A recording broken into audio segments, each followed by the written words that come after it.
Assalamualaikum kanalıma yaxshimi? Men bugun sizlarga shu kallaki sevilakda chilang'ay sevilak qilmoqchi, chunki men buni bek yaxshi ko'raman. Uning uchun birinchi bo'lib mushunday qilishni boshlayman. Undan keyin boshqani qilishni boshlayman. Bunun ketarlik materiallar: üzüm sirkesi, üzüm açık suyu, limon tuzu. Bunu zaten so'qib uni holatga kelib olaman.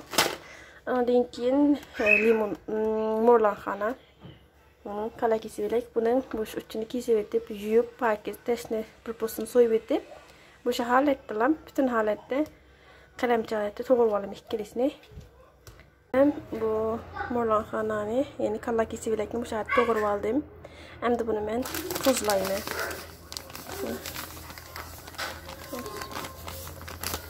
Tuzlab, tasım mucub aralashtıraman. Bundan endi men bu limon tuzini bunun ichiga to'kib so'qib olaman. Ezib olaman, uni oldiga kelib olaman. Lekin buning hammasi ketmaydi. Mana bir mushunchalik holatda. Uni bir ta'liq qo'shqi, ya'ni 2 choy qo'shqi atrofida ketadi. Yoki bo'lmasa 1 choy qo'shqi jiq ketmaydi. Shuni men uni holatda ezib olaman hozir.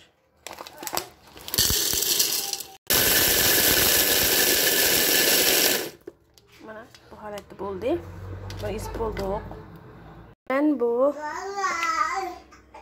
kallaki sevilakimni qutilarga olaman. Men ishlatib qo'ygan qahva qutilari, ya'ni qutilarni yuvib qo'ygan.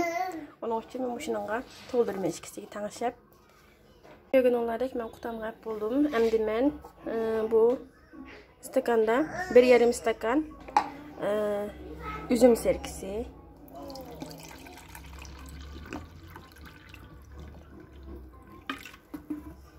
bir stakan, azroq yarım stakan. Mana shunchalik qildim.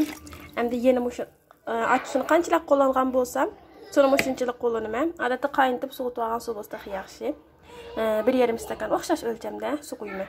Men suyimni quydim. Yana azroq quyib etdim.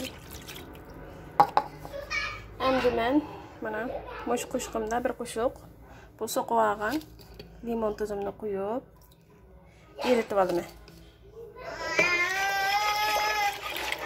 Biroz aralashtirib bo'lgandan keyin tayyorlab olgan qutimizning ichiga to'kamiz. Men buni uchi muhallat bo'lgan qo'yish oson bo'lsin deb shuni qildim.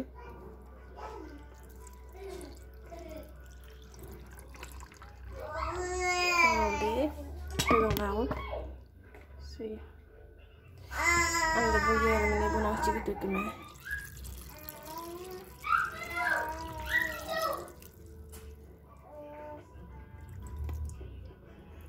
Endi buni og'zini mahkam etib, to'nglatqimizda 4-5 kun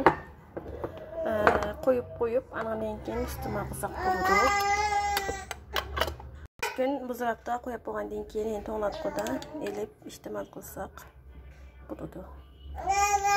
Ya'ni elib yeyishga tayyor bo'ldi degan gap. O'sha holatda iste'mol qilsanglar bo'ldi. Men buni tetib baxmoqchi. Normal musallatda qilsanglar bo'ldi inshaalloh.